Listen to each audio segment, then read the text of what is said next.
प्रहलाद जी को सांपों के बीच में रखा गया, सांपों से डसवाया गया, पर सांपों का जहर भी प्रहलाद के लिए अमृत बन गया।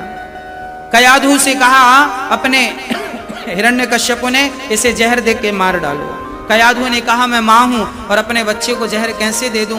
बोले या तो जहर दे, नहीं तो मैं तुझे मारूंगा। अब पत्नी के जीवन में ये संकट था कि पति की आज्ञा नहीं मानती तो पतिव्रता धर्म बिगड़ता है, और यदि पति की आज्ञा मानती है तो पुत्र को मारने का कलंक माथे पे लग जाएगा। अब मां करे तो करे, कयाधु क्या करती? कयाधु जहर का कटोरा लेके खड़ी है, पति ने दे दिया, ये जहर पिलाएगी तू अपने बच्चे को, मारेगी मुझे, ऐसा बच्चा नहीं चाहिए। जहर का कटोरा लेके खड़ी है, तभी प्रहलाद जी आ गए। माँ ये क्या है आपके हाथ में? माँ ने कहा बेटा तेरे पिता ने तुझे पिलाने के लिए जहर दिया, ये जहर तुझे मैं कैसे पिलाऊं इन हाथों से बेटा? तब बच्चे प्रहलाद ने कहा माँ आप मत पिलाओ ना, लाओ मैं खुद पी लेता हूं। मां के हाथ से जहर प्रहलाद ने छीन लिया और कहा कि यदि पिता की आज्ञा है तो मैं इसे पीऊंगा, और प्रहलाद मां के सामने वो जहर गट गट करके पी लिया।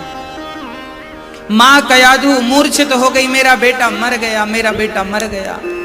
तब प्रहलाद जी ने उठाया, मां उठो उठो, मैं मरा नहीं, मैं जिंदा हूं। प्रहलाद की मां ने जाग कर कहा मां बेटा तूने इतना भयंकर जहर पिया, तू मरा नहीं। तब प्रहलाद ने कहा मां जिसने पेट में गर्भ में रक्षा की वो जहर से रक्षा करेगा, यदि बचाने वाला वो है तो जहर में ताकत नहीं है कि वो मार सके, और यदि मारने वाला वो है तो फिर रावण की तो नाभि में अमृत था, रावण की तो नाभि में क्या था?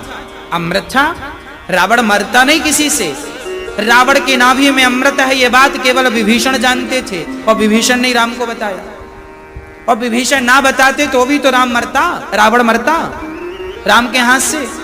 भाई आप भले अमृत पिए हैं पर गलत है तो वो अमृत भी आपका सहयोग नहीं करेगा, और सही मार्ग पर है तो जहर पी लिया मीराबाई ने फिर भी जिंदा रही, जहर पी लिया प्रहलाद जी ने फिर भी जिंदा रहे। इसलिए आप दुनिया वालों पे नहीं भगवान पे विश्वास करना सीखिए, बाल ना बांका होगा आपका यदि विधाता की कृपा है तो।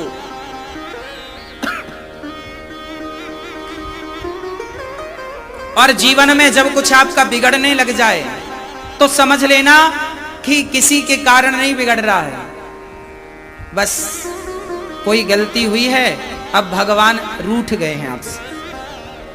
भगवान की मर्जी मानिएगा, आरोप प्रत्यारोप करने से कोई फायदा नहीं, तुम्हारे कारण ये हो गया, तुम्हारे, मैं इस बात पर बिलीव नहीं करता कि किसी के कारण कुछ हुआ ना, जब तक भगवान की कृपा है तब तक कुछ नहीं होगा, और कुछ हो गया तो जरूर कोई त्रुटि हो गई, तुरंत भगवान की शरण में जाओ, भगवान के सामने रोइए, हे प्रभु क्या अपराध हुआ। जगत वालों के सामने मत रोइए, रोइएगा तो जगन्नाथ के सामने, भगवान के सामने रोइए।